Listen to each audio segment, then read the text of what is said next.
que todo eso iba a ser usado y que iban a usar los mismos esclavos. Así que ellos momificaban. Buenos días.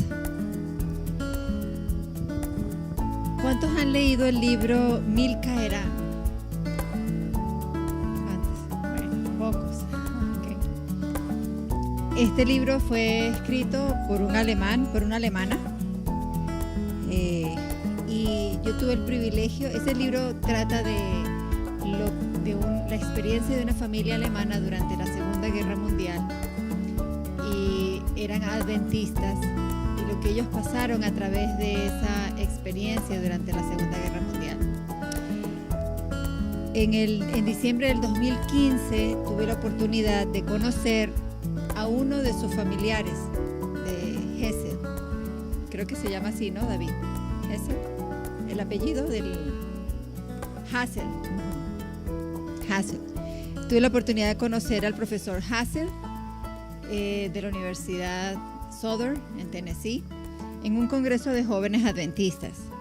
Y él tuvo un seminario para los jóvenes adventistas en ese campamento, y era acerca de la historia de los egipcios. Y bueno, me interesó tanto, como a mi hija le gusta la historia, las dos hicimos el seminario. Nos gustó tanto que luego hicimos una entrevista personal con este profesor y le pedimos que nos contara algunas historias que los arqueólogos habían conseguido. Él era arqueólogo, historiador, bueno, tenía varias especialidades. Y él nos compartió algunas cosas de las que les voy a hablar hoy. Cuando nosotros hablamos, hay una promesa que yo siempre he repetido, y es la promesa de Éxodo 15:26, ustedes todos la conocen. Y una vez estaba dando una charla de salud en Venezuela, en el centro de salud, y comenté acerca de esa promesa, la promesa de sanidad que le dio Dios a los egipcios. Y una paciente se levantó y me dijo: doctora, perdóneme, pero esa promesa fue para los egipcios, para los israelitas en ese tiempo, no para nosotros. Entonces me quedé callada por un momento y dije: no, esta promesa es para nosotros hoy. Y hoy les voy a explicar por qué esa promesa es para nosotros hoy. Vamos a reflexionar acerca de esa promesa. ¿Cuál es la conexión de las enfermedades de los antiguos y nuestro presente? En Génesis 3, 1 al 6, vamos a mirar Génesis 3, 1 al 6. Dice: entonces la serpiente, que era el más astuto de todos los animales del campo que Jehová Dios había hecho, dijo a la mujer: ¿de veras Dios ha dicho, no comáis de ningún árbol del jardín? La primera tentación tuvo que ver ¿con qué? Con comida. Pero no solamente comida, era todo, era temperancia, era comida, era obediencia, eran muchas cosas que estaban implicadas aquí. Pero la serpiente, que ha sido muy astuta, Satanás, siempre nos hace dudar de lo que Dios nos ha dado. Y la mujer respondió a la serpiente: podemos comer de todo del fruto de los árboles del jardín, pero del fruto del árbol que está en medio del jardín ha dicho Dios: no comáis de él, ni lo toquéis, no sea que muráis, ¿verdad? Así que hacer este repaso de la primera tentación nos lleva, a partir de esa tentación, nos lleva históricamente hasta la esclavitud de los israelitas en Egipto. Y los israelitas estuvieron en Egipto, y luego dice la Biblia que murió el faraón que conocía ¿a quién? A José. Y todo lo que José había hecho por los egipcios. Y se olvidó este faraón, y entonces comenzó la esclavitud. En Deuteronomio 7:15 dice: les dio una promesa donde dice: el Eterno quitará de ti toda enfermedad, todas las malas plagas de Egipto que tú conoces. No las mandará contra ti, sino que las mandará contra los que te aborrezcan. Esta promesa es interesante, porque Éxodo significa salida, ¿verdad? Éxodo significa viene exit en inglés, salida, y odo, manera de salir. Así que Dios tenía una manera de sacar a su pueblo de Egipto. Y su manera era bien interesante, su manera fue bien interesante, y estudiarla nos ayuda a nosotros a comprender la dispensación que estamos nosotros viviendo hoy con respecto a nuestro tema, que es la salud. En ese tiempo, los egipcios habían descubierto algunas técnicas para momificar. Por parte de sus creencias era que cuando morían, no morían, ¿no? No había realmente una muerte, y las pirámides son parte de esa creencia. Los egipcios, cuando morían, los enterraban en los que tenían, primero los faraones, los que tenían poder, luego los sacerdotes, y luego ya cuando la técnica se hizo más fácil, ya momificaron a muchas más personas. Pero cuando moría un faraón, lo enterraban en una de esas pirámides, en una de esas casas o cuartos que hacían, los llenaban de oro, sacrificaban parte de sus esclavos, los metían ahí adentro con ellos, porque ellos pensaban que iban a tener vida después de la muerte y que todo eso iba a ser usado y que iban a usar los mismos esclavos. Así que ellos momificaban. Y la técnica de momificación se fue haciendo cada vez más fácil, más común, más económica, y entonces empezaron a momificar no solamente a los faraones, sino que también a los sacerdotes, y momificaban luego al pueblo y a la gente que tenía dinero y que podía pagar por eso, entonces se momificaba. Y cuando descubrieron, pudieron penetrar a esas habitaciones donde estaban estas momias en el siglo pasado, a inicios del siglo pasado y finales del siglo XIX, bueno, hubo un gran descubrimiento.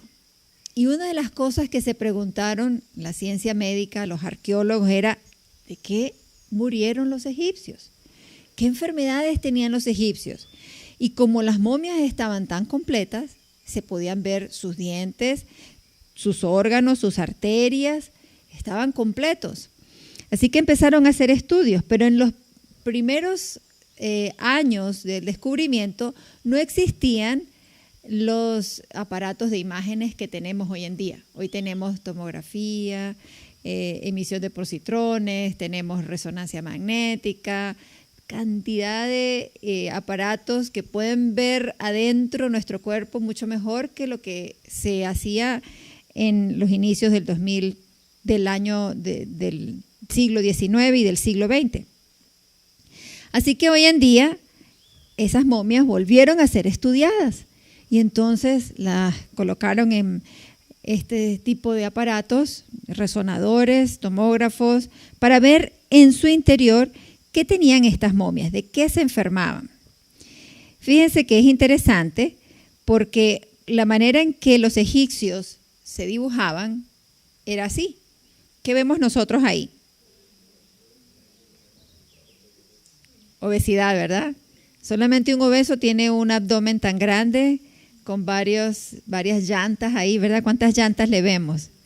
Como 3 llantas, ¿verdad? Estamos viendo allí. Esta es una foto de un museo británico en Londres y fue escrita por Carole Rives y se llama La medicina egipcia. Y algunos pudieran decir cuando ven esta foto: bueno, ¿y por qué lo hicieron con los dedos tan largos? Pero lo que llama la atención no son los dedos, sino el abdomen, ¿verdad? Luego revisaron de las momias sus dientes. ¿Y saben qué vieron en los dientes de las momias? Caries. ¿Y por qué llama la atención que en los egipcios y en sus momias encontraron caries? Se han hecho estudios de los indígenas de aquí, de Colombia, de Venezuela, en los siglos XVIII, XIX. ¿Cuándo fue esto de las momias? ¿En qué época? ¿En qué año? Un aproximado. ¿Qué creen ustedes? 1500 años antes de Cristo, ¿sí? Aproximadamente. Y se han hecho estudios de personas que vivieron hace 2 siglos o 3 siglos y no tenían caries ni deformidades dentales, no tenían que usar aparatos ni ortodoncia, porque los indígenas de nuestras tierras no conocían todavía el dulce, ¿sí? Así que aquí los indígenas, si ustedes ven, revisan en libros, en internet, cómo era la dentadura de los indígenas hace 2 siglos en nuestras tierras, no había ni deformidades dentales, ni tampoco habían caries. Pero ¿por qué los egipcios, 1500 años antes de Cristo, ya habían caries dentales? No solamente eso.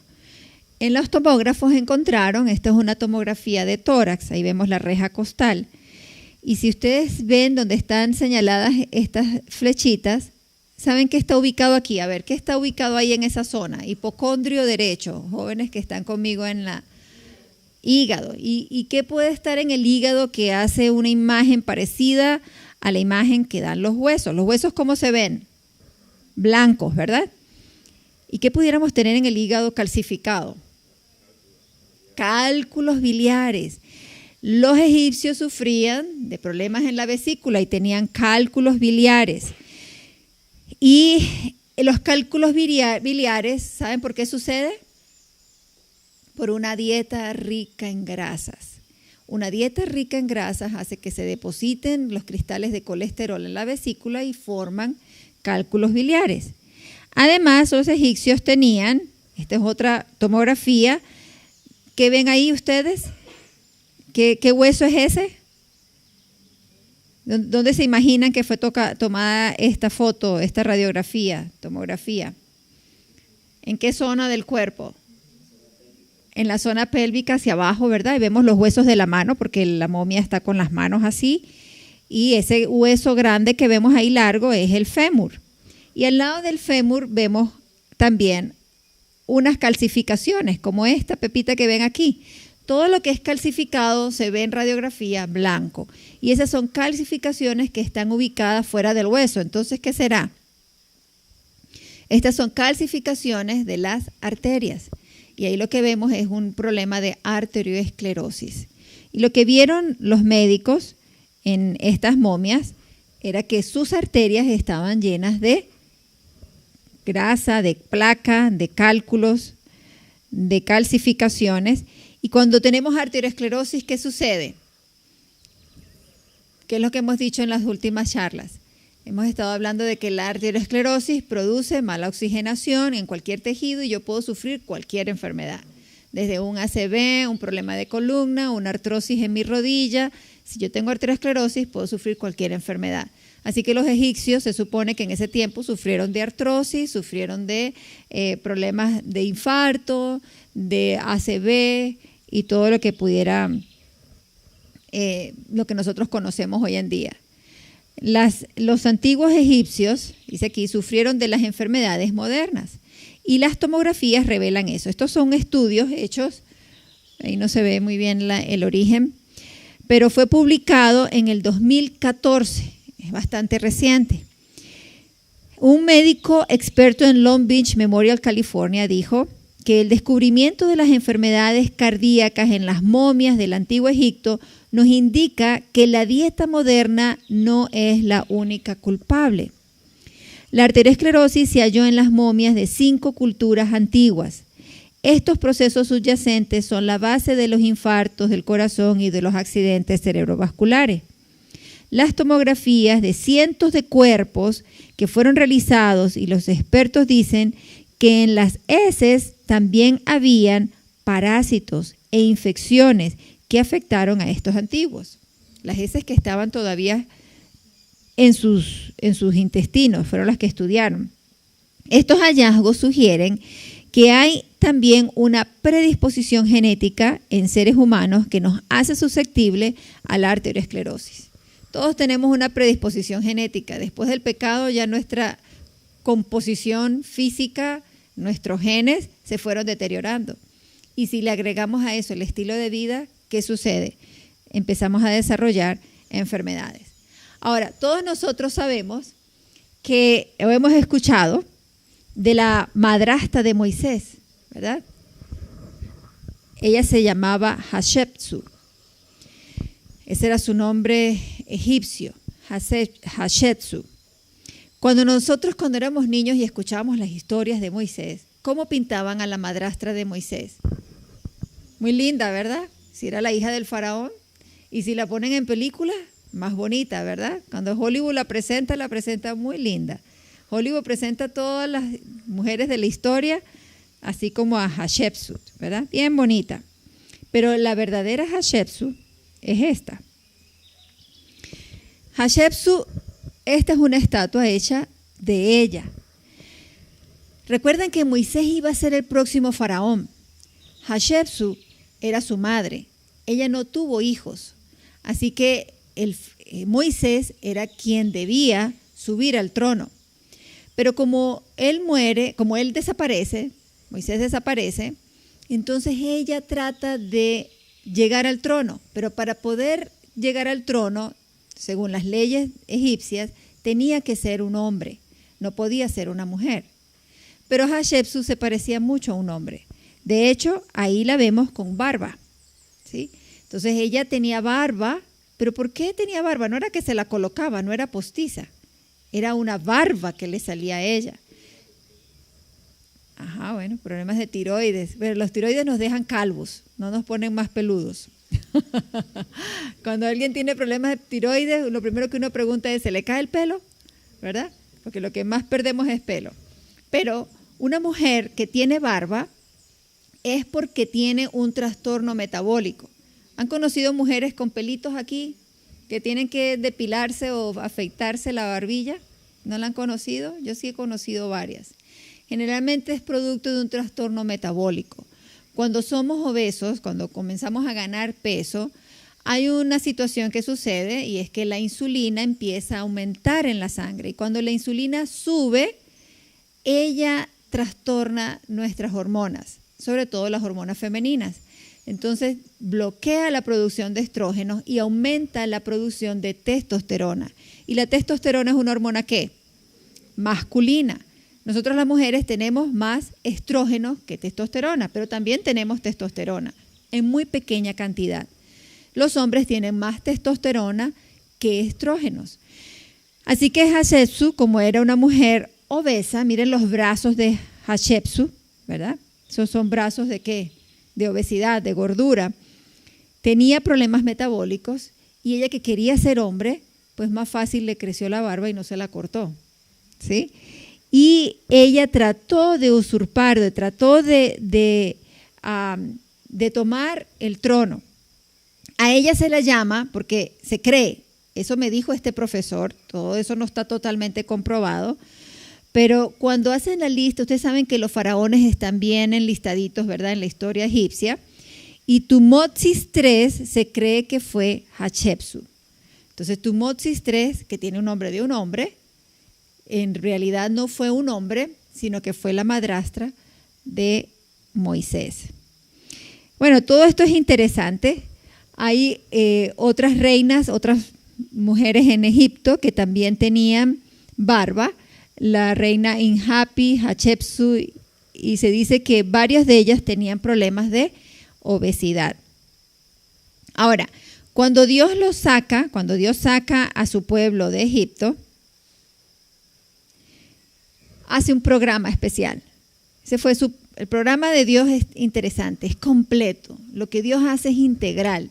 Dios no, mucha gente que practica diferentes religiones solamente creen que lo de Dios es la iglesia, lo que tiene que ver con Dios es lo que yo hago en la iglesia, los domingos que voy a la iglesia o los mismos adventistas podemos creer que la religión de Dios es solamente ir los sábados a la iglesia y no hay más nada allí.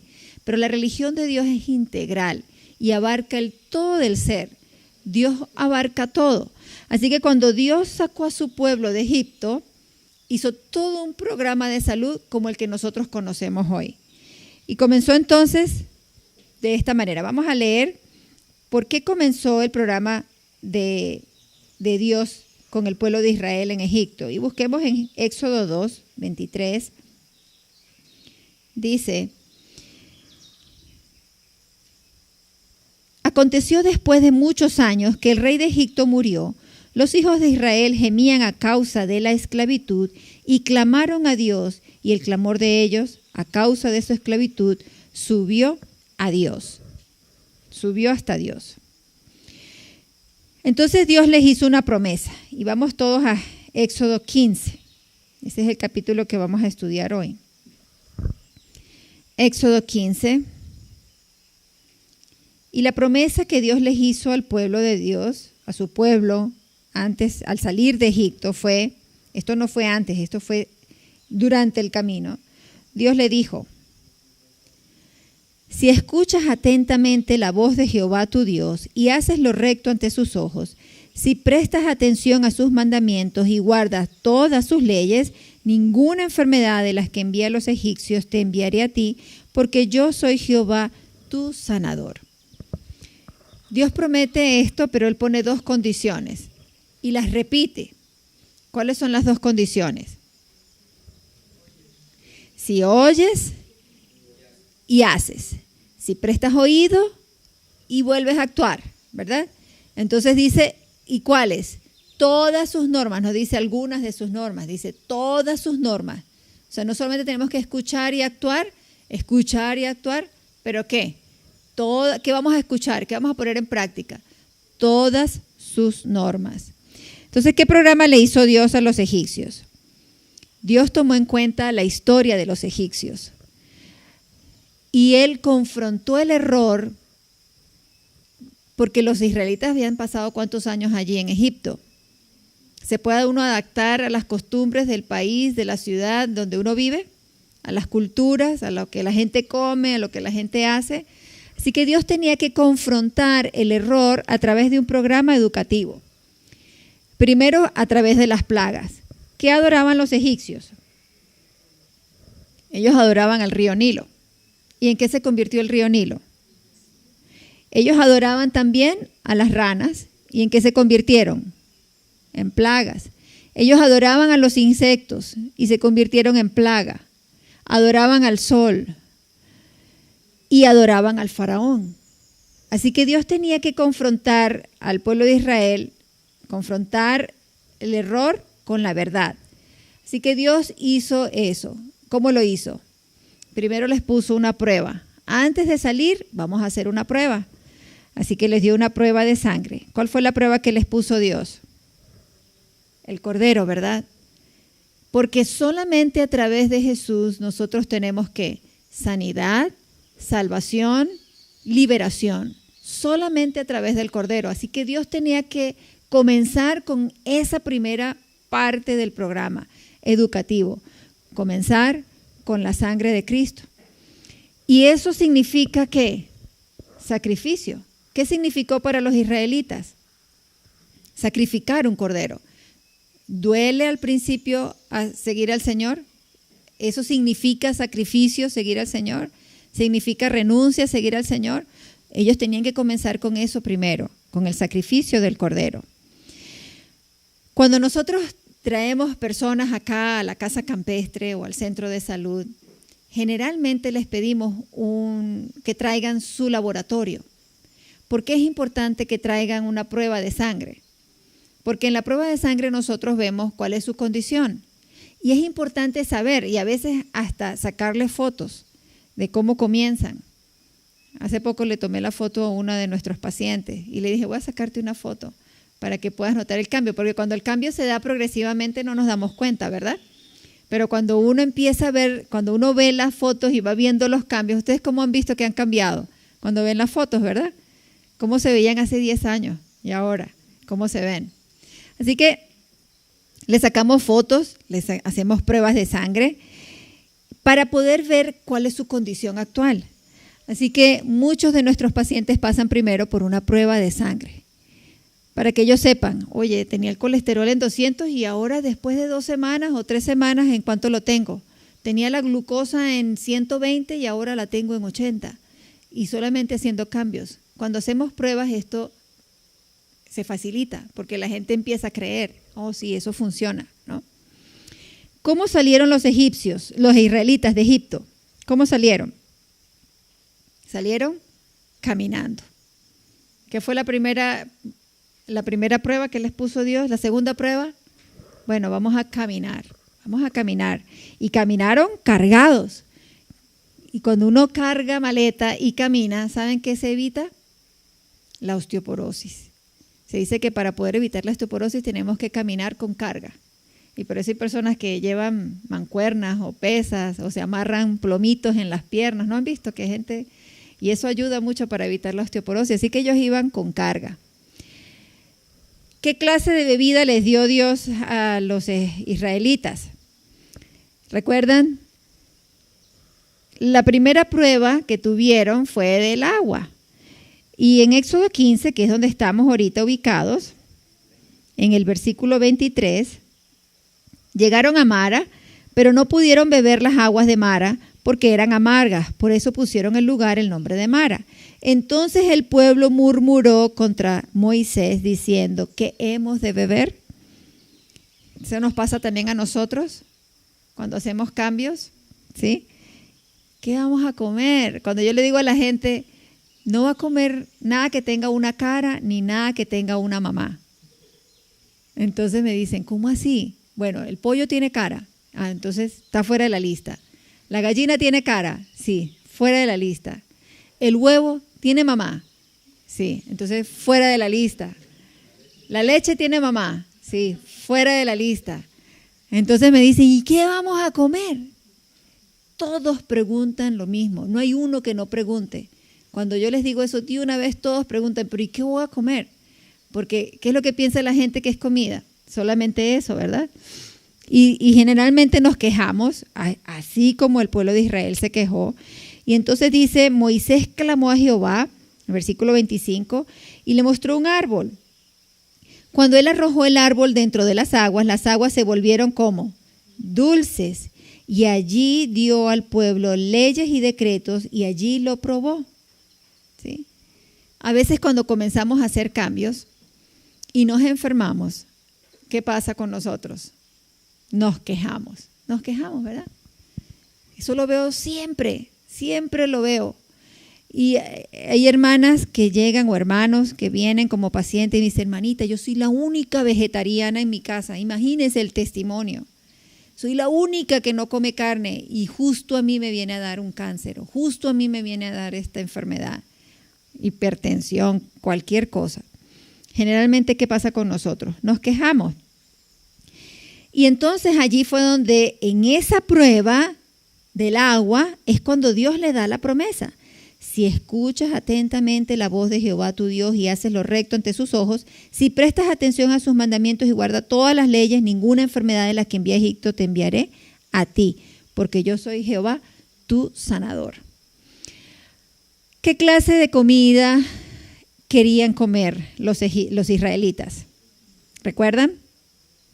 Querían comer todo lo que tiene una cara y todo lo que tiene una mamá, ¿verdad? Querían comer las ollas llenas de carne, con cebolla. Hay gente que ahora dicen que la cebolla no, porque los egipcios los israelitas querían comer cebolla. ¿Ustedes han escuchado eso? Sí, que hay gente que dice, no, la cebolla es mala. ¿Por qué es mala? No, porque los israelitas querían comer cebolla y Dios los castigó por eso, ¿no? A veces entendemos mal, ¿verdad? Así que hemos sido tentados nosotros a comer en la vieja manera de comer, ¿sí? Cuando venimos aquí y comenzamos una dieta vegetariana, nos provoca regresar a casa y probar la sopita de gallina que nos hacía la mamá, si era que no eran vegetarianos, ¿no?, de la casa.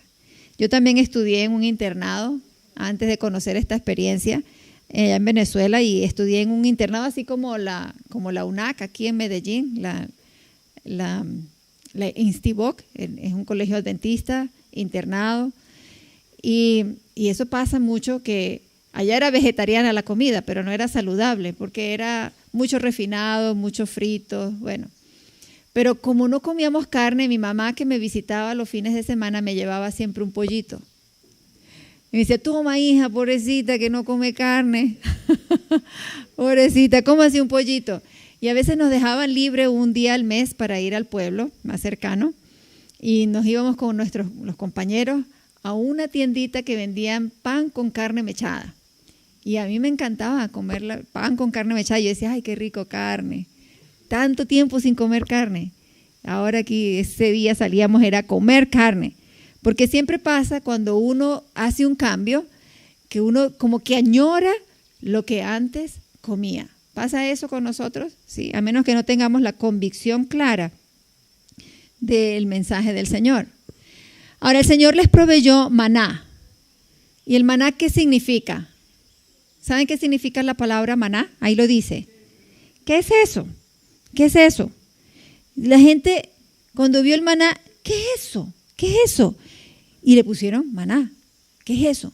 Cuando uno le da a la gente comida vegetariana, ¿qué pregunta la gente? ¿Qué es eso? Parece carne, pero no es, ¿verdad? ¿Eso es qué? No, eso una vez fue una persona vegetariana a la casa y le habíamos hecho una carne de soya guisadita muy bien hecha. Y se molestó conmigo porque le estaba dando carne. Me dice, ¿me estás dando carne? Yo pensé que ustedes eran vegetarianos. Y yo, no, nosotros somos vegetarianos, eso es carne de soya. ¿Sí? Pero muchas veces la gente pregunta, ¿y qué es eso? ¿Verdad? Cuando hacemos platos ricos allá arriba en la casa campestre, la gente pregunta, ¿qué es eso? Y fíjense lo que dice. Dios los hacía pararse temprano. La ducha fría en la mañana, una fricción fría en la mañana, bien temprano, porque temprano era que descendía ¿qué? El maná, no descendía tarde. Si salían tarde, ¿qué pasaba con el maná? Se derretía. Esto es clave para el control del azúcar. ¿A qué hora tenemos que desayunar? ¿Tenemos que desayunar? Sí. ¿Y cuándo? Temprano. Temprano tenemos que desayunar. Ahorita que estoy trabajando allá en Barcelona, desayuno a las 6:30 de la mañana. ¿Y saben qué desayuno? Frijoles, ensalada, arroz. Eso estoy desayunando yo ahora. Y he cambiado mi dieta. No lo estoy poniendo como regla, ¿ok? No lo vayan a tomar. La doctora dice que comamos frijoles en la mañana. No. A mí me caen muy bien los frijoles en la mañana. Me siento mejor con los frijoles en la mañana. Y a las 6:30 estoy desayunando y me siento muy bien. Mi cerebro trabaja mucho mejor. Me siento con mucha más energía en el día. Así que Dios quería enseñarles la clave del control del azúcar. Desayunar temprano. Además, se exponían al sol y así incrementaban los niveles de vitamina D, serotonina, se sentían bien. Y como el maná se derretía al salir el sol, quizás el Señor estaba enseñando a desayunar suficiente. Y en la noche ya no tenían nada porque todo se había ¿qué? Derretido. Así que la cena era ligera. Al recolectar el maná cada mañana les enseñaba que Él provee y Él cuida para sus hijos. ¿Cuántas lecciones aprendieron nada más en esa clase? ¿Sí? ¿Qué le decimos nosotros? Bueno, esto ya lo vimos, ¿no? ¿Qué dicen los huéspedes? ¿Qué es eso? Dios no solo les dijo qué comer y qué tomar, sino también les dijo el cuándo, ¿verdad? Y por eso vemos que el maná nos ayudaba, la forma en que salía el maná nos ayuda ¿con qué? Algo que yo les he hablado mucho a ustedes, el ritmo circadiano, ¿verdad?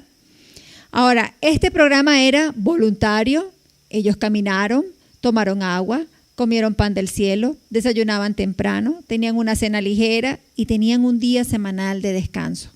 Interesante, el maná el día sábado, el día viernes recogían doble porción y el maná, ¿qué pasaba? No se ponía malo, pero si lo recogían otro día, para el otro día, ¿qué pasaba con el maná? Se ponía malo. Yo he escuchado algo, no lo he hecho como experimento, pero escuché al doctor Ramírez de Canoas, que es un centro de salud en México, y él hizo un experimento con zumos. Él hacía los zumos los viernes y los dejaba hasta el sábado. Y dice que no se ponían malos, no se fermentaban.